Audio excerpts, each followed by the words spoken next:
Hey everyone, welcome to another episode of the Adventures of a Real Estate Investor. I'm Susie. And I'm Michael, and we're excited you joined us for this adventure. So today's fabulous guest is Adam Carswell. Thank you so much for joining us today. Michael and Susie, thank you for having me. I've been really looking forward to this interview, so excited to dig in with you guys. Yeah, we're super excited as well. And just to let the listeners know, I had actually met Adam towards the end of January because I signed up for Raise Masters. And so I got to get to know him better at the beginning, just when we were trying to figure out if I was a good fit for the program or not. But yeah, through there, it's just been a really great relationship. And he's definitely the man behind the curtain doesn't say enough, the director of education for ASIM Capital he's just going and giving, and the education piece just never stops. And so I'm so happy that I was able to meet you through Raise Masters.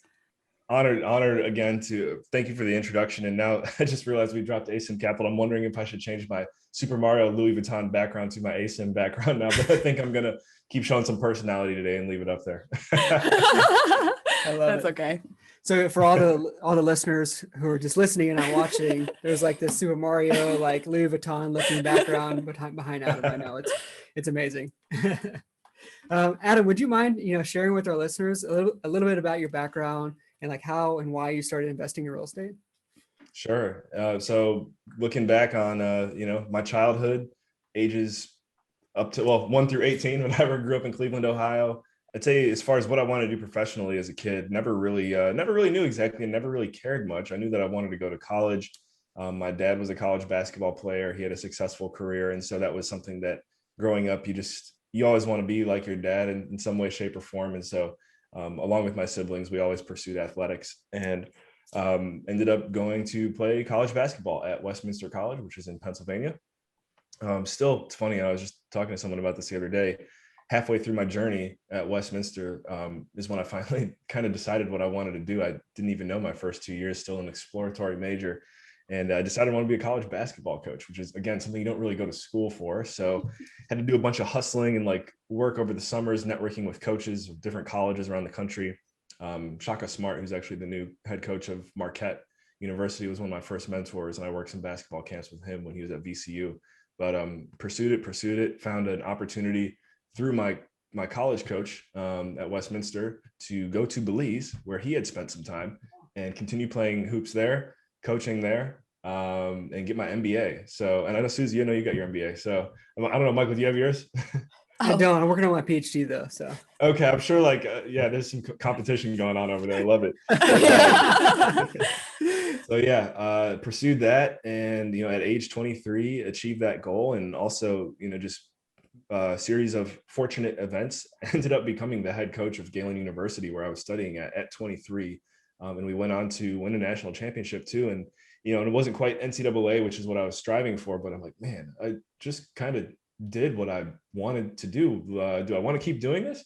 And, what the money I was making in Belize would be great if, I didn't have any outstanding student loans from the States or anything like that. But quite frankly, a little bit of homesickness kicked in too. I'm like, I'm going to go back, go out on a win here, just won the national championship, and just dove into I wanted to get into a Fortune 500. So I started working at W2 with Sherwin-Williams, managing stores for them in the Washington, D.C. area, because somebody that I went to college with was a recruiter for them. Had a blast there. And then also just started to realize, read Rich Dad, Poor Dad twice, like many millennials in this space now. I joke because I have some other influences in my life that are like, dude, he's like, I've been in real estate for 30 years. I was before Rich Dad, Poor Dad. We didn't have that. You guys are so lucky. Shout out to Michael Flight. But that's when the light bulb went off for me. And I realized, okay, I knew I had an entrepreneurial spirit. There's a few projects that I've worked on just throughout the years growing up. And I was like, this is the time to do it. Because one of those entrepreneurial experiences was the first time I realized, whoa, all the money I just made, and this is while I was at Sherwin, it was a little side hustle. All the money I just made is coming back to me. I kind of didn't remember what this feels like until now. So real estate or tech, I knew is the direction I wanted to go. Ended up pulling the trigger on real estate, became a realtor with Remax for a few years in the Washington, D.C. area. And, I think like many of us, we enter into this world through the HGTV portal, and we start seeing oh, wow, there is so much more to this space than the house flipping and the wholesaling, which again is nothing wrong with that. There's plenty of opportunities to do just fine for yourself there. But for me, that's what ended up happening. And I started learning more about the world of syndications, active versus passive investing. I had no idea what that was before I met Hunter. And by the way, met Hunter on a podcast that he did, which he said, he was hoping for more hits and no one reached out to him on that one. But thankfully I did reach out to him and we hit it off. And I went through one of the first courses that we ever taught at ASIM Capital, and fast forward now almost 4 years, and I'm helping manage the educational branch. And so that's my story. I think you guys kind of asking, how did I start investing or get into this space? It's all tied into that story there. And now I'm just an evangelist for the world of commercial real estate investing, syndications, just letting people know like there's so much more to the space than the HGTV piece, and that there's also people like you guys and members of Raise Masters. I work with so many young like professionals and college students that want to put their marketing skills to use or whatever and get into real estate. I'm like, hey, I know someone who's hiring or looking for someone just like you right now. Check this world out. And so far it's just been nothing but good things, and hopefully continues that way. So thank you for giving me the opportunity to share my probably a little bit too long story with you. Nope, it's definitely never too long. And like when you were talking about your story, like a lot of how you made it seem, at least to me, was like that your life and business are very interconnected. So how does that work for you, or does it work that way, right? Because so many people separate them. It's like you wake up and that's your life. You go to work, have that W-2, and that's work. And then you leave that and it's like your life again. So, but for you, like I said, it seems very interconnected. It's so true. And I have to give credit to one of my best friends, Adapia Dorico. And I'm actually very impressed that, again, Michael, Susie's like research McGee. I don't know how she figures this stuff out. But before Raise, this is like a year or so before Raise Masters, I got together with some close friends of mine and we co-founded the Next Level Mastermind, which is a closed group. We're not, for example, like we're not always open for applications or anything like that, but we're capped at 18 members, and Adapia Dorico's in there. And she shared something with me since us being in this group together, just along the lines of, what Susie said. So many of us choose to view life and business and whatever other categories you want to put in there as all of these separate things. However, if you're able to have the awareness to, I don't know if I want to say convince, but get yourself to take a step back and realize everything is intertwined, then things will start to flow more in your direction. And I know it's cliche. It's a little bit like, I don't have a direct example for you. I guess I would just encourage anyone listening to start thinking about how they all intertwine. And, especially things like relationship or like your life at home. Like your home is your sanctuary, your place of peace. Like you want your home to be your number one spot to hang out and spend time. So that way you're always recharged when you do maybe transfer channels within this, collective. And now I'm getting all woo woo with like these big words. But no, I love it. There you go. Yeah.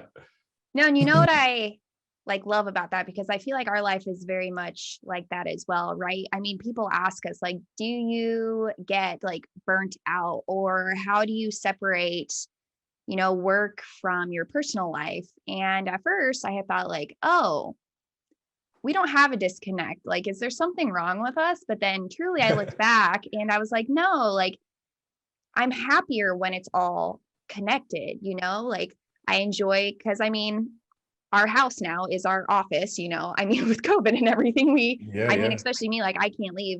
It's all the same, very like positive, I guess, productive, whatever word you want to use, space. And so when they can all blend together, like I personally love it, because then you don't feel burnt out and you don't feel like you have to separate the two, and that's huge when you can just do what you love every day, inside your house, outside your house, wherever, then that's truly, I think, when passions like can actually get like completed or started, because so many people are separating it. So when they go home, they turn off. But like for me, and yes, for Michael, like there's no turn off, like it's like, how can we get further faster so that we can impact more people in this world? Because that's what we're here for. And I have to ask you guys then, because it's so true. And I don't know how this happens. The epiphany or the light bulb comes on for some of us with this entrepreneurial spirit at different stages in life. I just think back to those, for example, those W-2 days where you can very easily get burnt out, because whoever you're working for, like if it's a good company that I don't, I just feel like they're going to be working you hard, like no matter where you go. Like you always hear stories of these 12-hour days wherever you're at, Mhm. and it's very easy to just be like, okay, day's over, flip on the Netflix, whatever.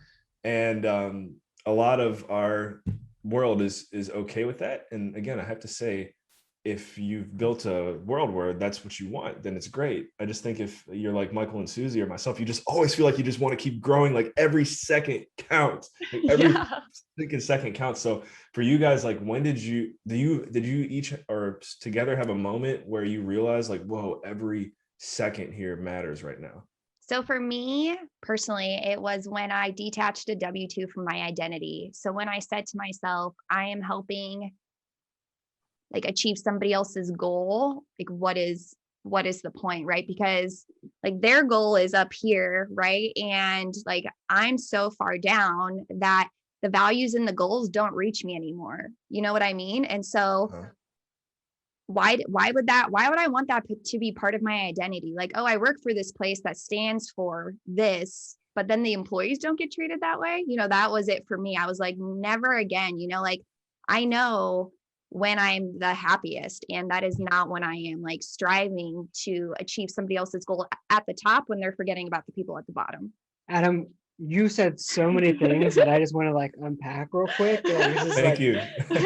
drop so much knowledge, and we gotta walk back on that a little bit. So one of the things that you said, like some people who go to work, whatever, and then they come home and their escape, right, is to sit down and turn on the TV and just like veg out, right, and then grab a beer or whatever and just like zone out and participate in something that doesn't require a lot of brain stimulation and stuff like that because they feel like they're overstimulated during the day, right? And like you said, like if that's what you love to do, that's totally fine, right? But I feel like when you have such a powerful alignment of your why in your life and in your work, then there is none of this burnout. You're not looking for ways to escape whatever you just experienced that day, right? So like Yeah. for me, like when I work, in the lab all day long, and then I come home and it's straight into real estate until like late at night, and then we repeat and do real estate in the morning, and then work and stuff like that. And so like my word for the year, because of that, like, so I'm doing real estate, lab work, and then real estate is like to be more integrated, right? And so what I had to do was like take my why and see how every little piece of my work, whether that's real estate or whether that's working in the biochemistry lab, like how that all fits into my why, and then aligning that all together. So then none of that feels like work. It feels like I'm achieving my long-term goal, and it's very powerful and empowering because now when I get home, I don't need a place to escape. I don't need something to escape to, right? So Are you guys divers? yeah. Yep. So for the listeners, I have a diving tattoo on my right wrist. So that's Good catch. I keep talking about these visual things, and you're saving the listeners. Thank you, Michael.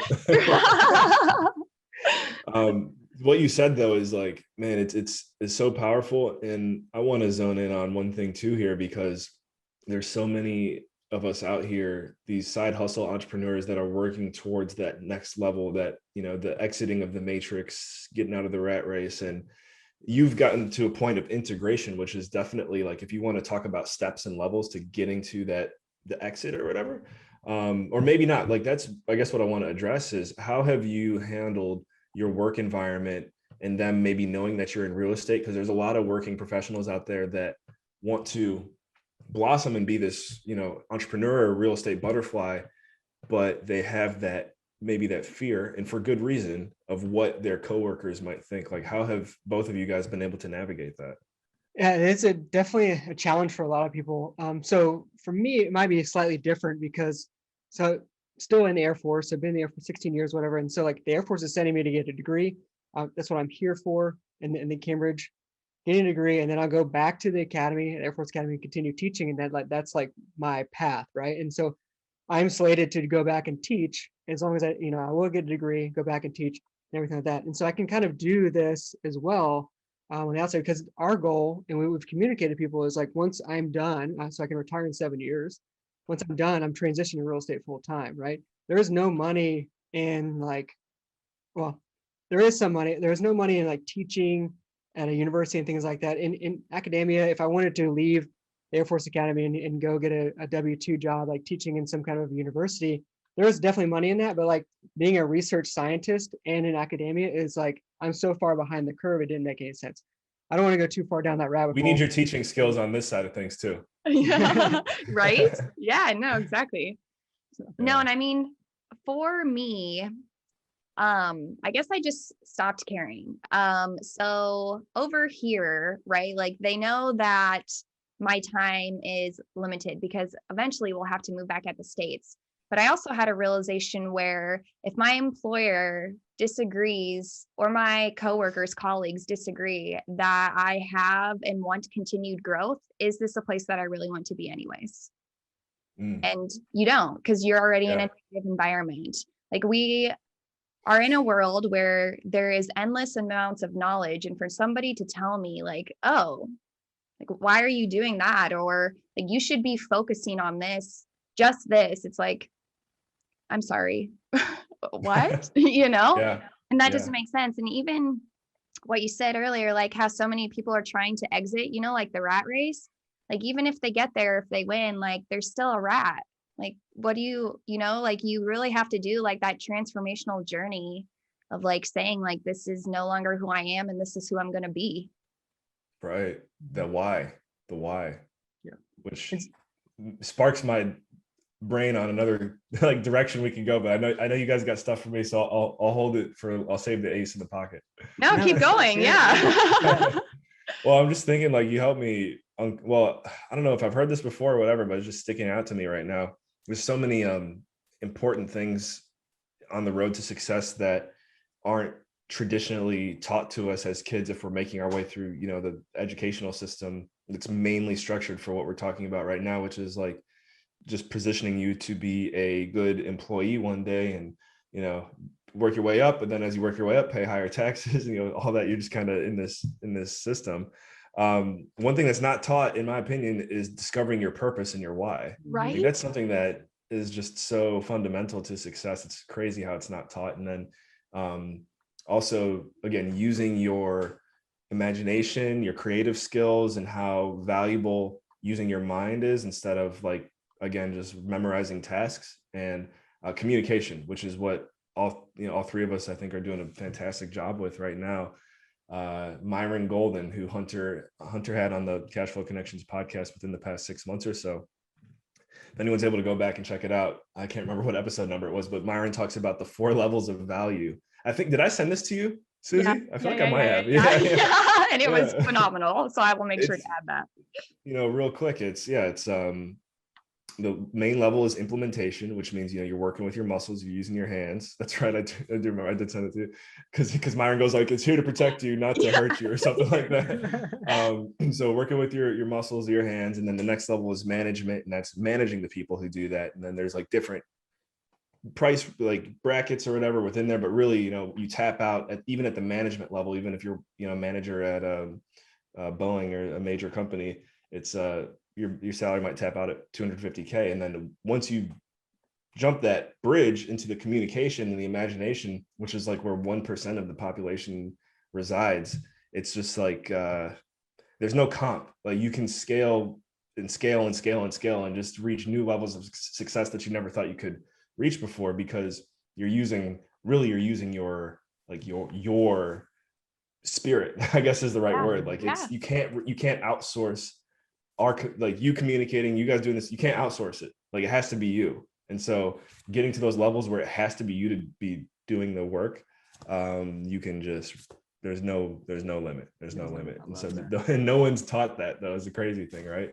So no, and something that in there. Yeah, no, and absolutely. It's like, even when I watched it, I was like, whoa, because it's so true. But even when you had said like you're not taught any of that in school, something crazy about schools as well is that like, like the bell rings and then you go to the next place, and the bell rings and you go to the next place, which is exactly like shift work.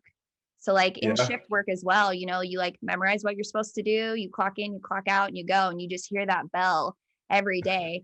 And I'm like, oh, that's a big bummer, all the things, because even in schools, they don't talk about financial literacy as well. I'm like, there's so many parallels to just show like you guys are, I shouldn't say you guys, because, there are a variety of different schools, but a lot of schools, just teach you like you have to sit here, pay attention to the rules, do what we say. And when the bell rings, you go. Like, there's no creativity in that, And I mean, that's why I love Montessori's, but again, different conversation today. Nice. Yeah. Yeah. Did you go to one? Did you go to Montessori school? I did. Can you tell? I'm not surprised. Right. Yeah. Very cool. So one thing I briefly want to touch on with that as well is like the standardized test, right? Because standardized tests are like, so, well, first of all, they're timed, right? And it's basically, a lot of it's like gross memorization, right? How much information can you retain to do really well in this test? Yes, they are trying to move away from, to more application and things like that, but a lot of it's still like, gross memorization and things that they teach you, like the standardized things that the government says like you need to teach in school, the public schools, right?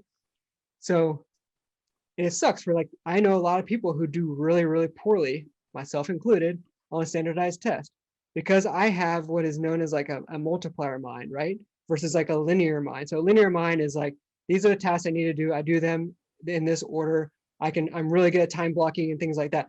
A multiplier mind is more of like, hey, I'm going to allow my mind to kind of wander and do whatever. I have these tasks I need to do, but hey, if I veer off on this because I'm being creative, I'm not going to cut myself off, right? And it could be seen, and it is seen actually from physicians as like ADD or ADHD, right? And so instead, like, because it doesn't fit in that box, right? That linear mind box, they'd medicate you for it, right? Because they want you to not do that. They want you to be creative. So like for me, and I've just like uncovered this recently in my coaching, my business coaching, is like, I need to let that side of me grow and like grow like wildfire and like not try to cut it off, right? Because that's where I am the most creative, is when I can just do, and think freely, right? So right. It's really sad. But you know what So I think is cool about that too is like that's what I genuinely see in masterminds, because you have so many people in one space, like you get that creativity. I mean, yes, there are some linear minds in there, but like you're in a space where there are so many different minds. So like if you have a blind spot, it can easily be seen. And I know you touched this at the beginning because I am a professional private investigator, but like for your mastermind in particular, like you said, there's only 18 people. You only sometimes accept applications, like, but I know you have a ton of people who are wanting to be in it. And I also know that the people aren't paying. And so you get so many people applying who want to be in there. It's not because they don't have to pay. It's because all of the creativity that comes out of it. So how did you decide to do that? Because especially in real estate, I mean, we see programs that are like 50 plus $1,000, sometimes $100,000 with all the add-ons. So like, what made you go that route? I think what made us go that route was honestly from the beginning. So here we go. Shout out to Ben Kogut of HJH Investments and Mo Bina of High Rise Capital, who are my co-founders. And by the way, this actually ties back to the whole theory of like, you don't have to be the smartest one in the room. You just have to be the one who throws the party. Ben and Mo's experience level is far beyond mine in this space. And so the idea came to me just in meditation for all of us to get together. But so I've kind of followed both of their lead. And Ben's idea was, as we were getting started, and Mo probably contributed to this a little bit, but I just remember Ben talking about it. It's like when we first founded the group, he's like, yeah, we're not going to ask anyone for money right now. Our main focus is like, how does everyone add value to each other's lives? And how are we going to, build something where we can work together for, ideally, like we just say like the next 10 years, like how do we set up something that's like very foundationally firm to basically, we didn't realize this, but like basically be a family. We like created this. Oh, that's awesome. I have a whole new family of 17 people I didn't know I was going to have. And so part of that ties into Ben. I think that now that we've continued to grow, one thing we've talked about is like maybe some type of like small membership fee where what everyone pays either goes towards like our in-person meetup or donate to charity or something like that. but I guess you could say it'll never be for profit, and we're not even sure whether or not we want to do that yet. And we have some younger members in our group too. Like I'm 30, and then we have at least 2 or 3 members who are younger than me, where I don't know, we just don't want to put the pressure on them to have to pay however many thousand to be in this, because they certainly hold their own weight.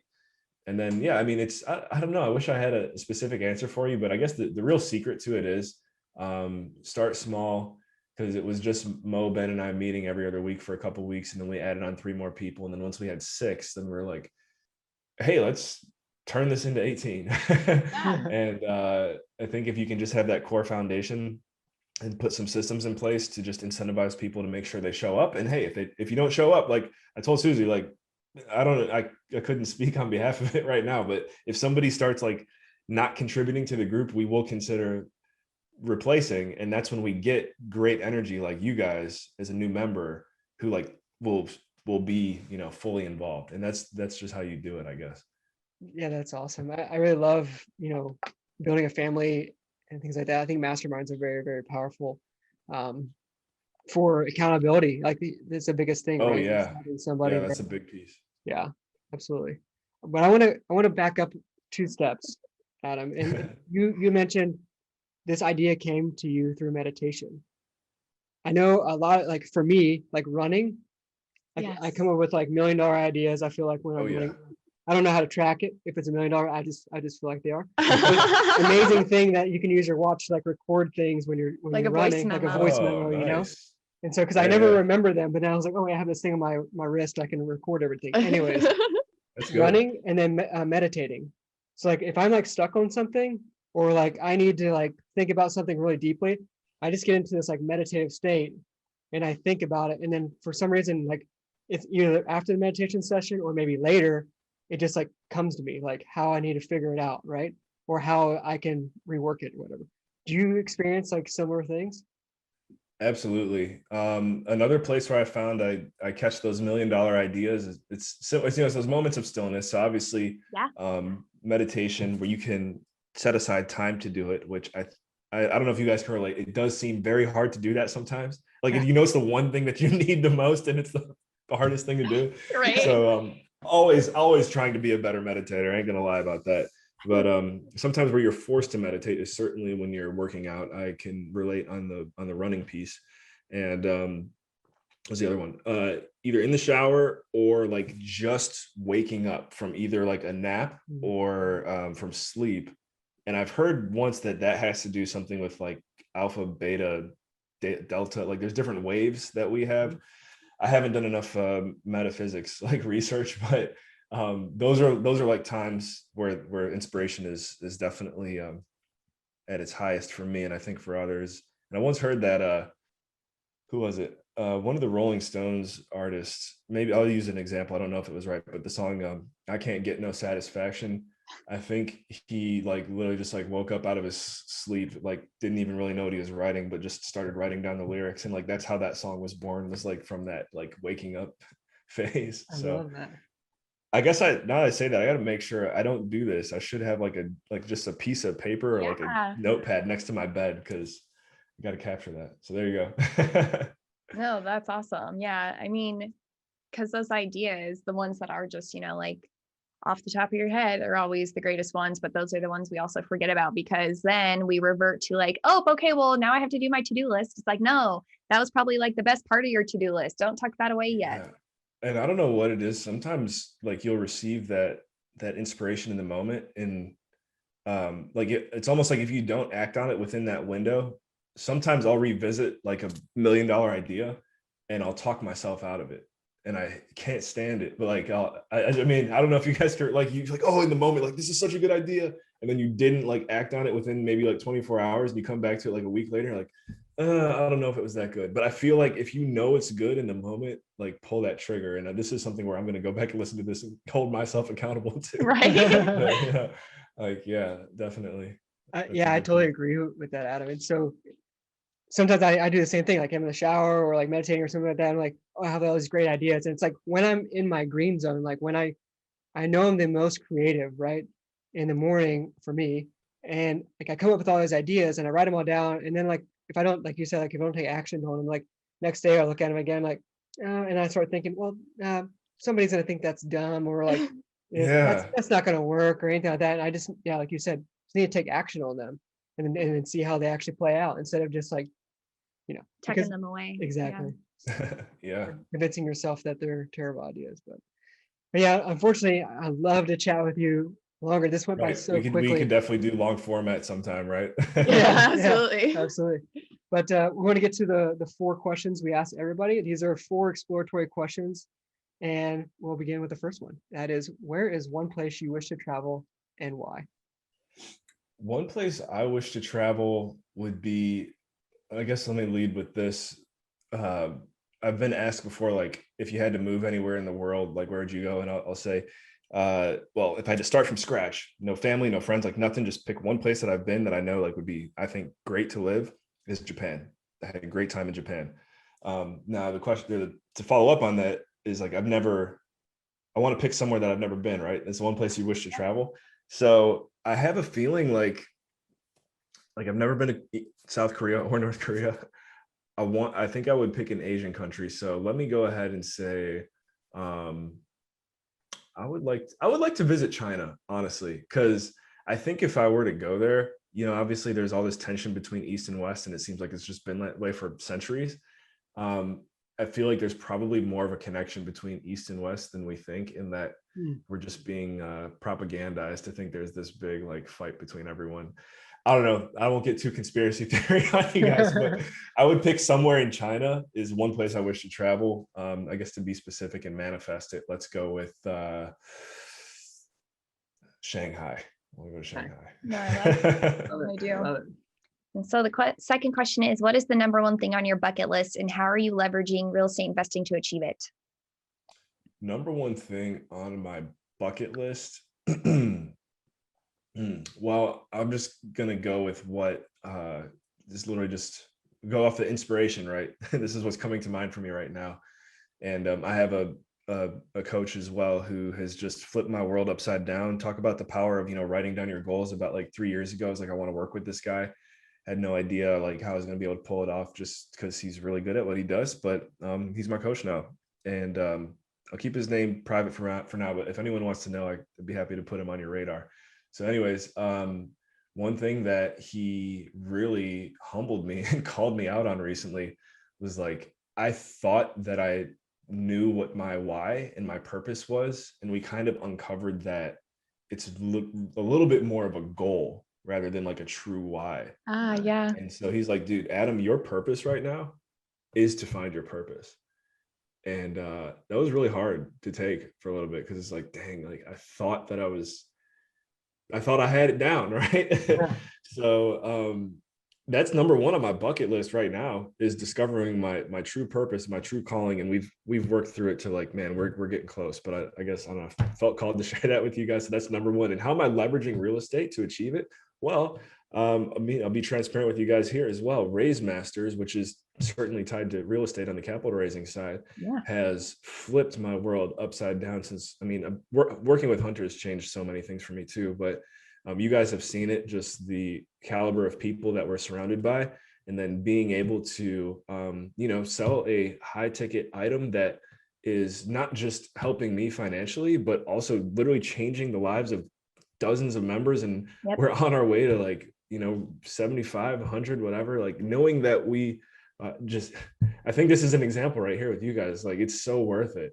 And so leveraging what we have going on with Raise Masters is certainly played a huge role in me being able to discover my purpose and work with my coach, who's not the cheapest guy around. So the best ones never are, so it's okay.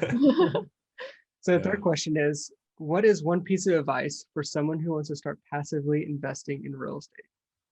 I think the best piece of advice is, if first, do you think you have to make up your mind like, okay, am I ready to start passively investing in real estate? Because there's so many different ways you can passively invest in life. So once you've made up your mind that's with the direction you want to head, cling on to someone like Michael and Susie. I got to give a plug to all the content we're putting out there, Hunter, and I have my own show as well. It's Dream Chasers. You go to dreamchasers-ix.com. Would love to have you as a listener. But identify, and Susie, I know you've heard Hunter say this, and Michael, you probably heard it too, is like find those like 1 or 2 people that you just align with like so closely, and like you just want to almost be that person, but obviously still be yourself. Go deep on everything they have, and just get to know them. And I think that's going to give you the confidence, and because you're ultimately investing in the person. Right. So that would be my advice. Anyone who's interested in passively investing is find your person that you would like to invest in. No, yeah, I love that. It's all about the jockey and not the horse. Yeah, exactly. Although, I mean, it is cool to cheer for the horse, but yeah. And then the fourth and final question is, if you had unlimited resources available to you, how would you leave an impact? Right. This ties to what I was saying earlier on my bucket list. It's like, all right, leaving that impact. So unlimited resources, how would I leave an impact? One thing that's brought me a lot of joy, and this is kind of like the direction I think my coach and I have headed for that purpose, is having an intern who's kind of converted into an apprentice. And actually, I know have you guys both gotten to know April yet? Yes, I'm doing a show with her. Yeah. So I've been blessed to kind of be tapped into this community of students at my alma mater that want to start creating content, learn more about real estate, like pretty much just learn more about everything that we're talking about today and how to get involved at a young age. And to see how far they've come in the short time that I've known them, and watch their confidence grow and change, and watch them like not be afraid to hop on a camera or get in front of a microphone. I mean, Aaron's like, I don't even know. I'm watching. So you can if you just check out my podcast, Dream Chasers, you'll see his interviews that he's doing on there now, Dream Chasers Ground Zero. And I'm just like so proud of him. Like, did I actually teach him that? I think he had that in him the whole time. It's just like, whoa, he's good. And I've had people reach out from school. They're like, this and that, Aaron. I don't know, it's a great feeling. So I want to pursue that direction. And I think what we'd like to see is Aaron has a mastermind that he's created for college students and young professionals who want to, shortcut that learning curve or that growth curve, especially if they don't have a whole lot of like money, for example, which is normally the stage you're at that young age. So he's building out this mastermind. So I think if I had unlimited resources to me right now, how I would leave an impact, I'd be like, however much capital or knowledge or people I could pour into what Aaron's doing, I would pour into it, because I've been there. I think we've all been there before. And I know I didn't necessarily have like someone saying right out of college, like, hey, Adam, here's the way. It was just a bunch of trial and error.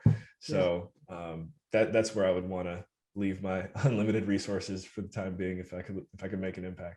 Like what I hear out of that too, really, is that like you're giving people permission to be themselves. You're allowing them to give themselves permission. You're saying like, this is all you need to do. And then that just unlocks the power, and I love that. I do. I might have to bring that my next coaching session, bring that back, because it's kind of like we're in that defining the true mission statement right there, and giving people permission to be themselves is definitely something I like a lot. Yeah. Yeah, it's awesome. Sure. So before we end the show, can you please share with our listeners the best way that they can get in touch with you? Yeah, best way. And I want to say this is a very warm invite, and I'm going to say carswell.io, which is my website. And there's reasons why, because if you go to my website, you can leave a message and it'll go straight to my email, and all of my social media handles are there as well. So I know sometimes people like leave their website and it seems impersonal. I just want to let you guys know, like, reach out to me, but through the website, just because it's a one-stop shop for everything. No, that's great. Thank you. And thank you so much for being on with us, Adam. It truly was a pleasure, and I cannot wait until we get to chat again. Absolutely. Thank you guys for having me, and stay adventurous out there. Thanks, Adam. So until next time, explore more, adventure awaits.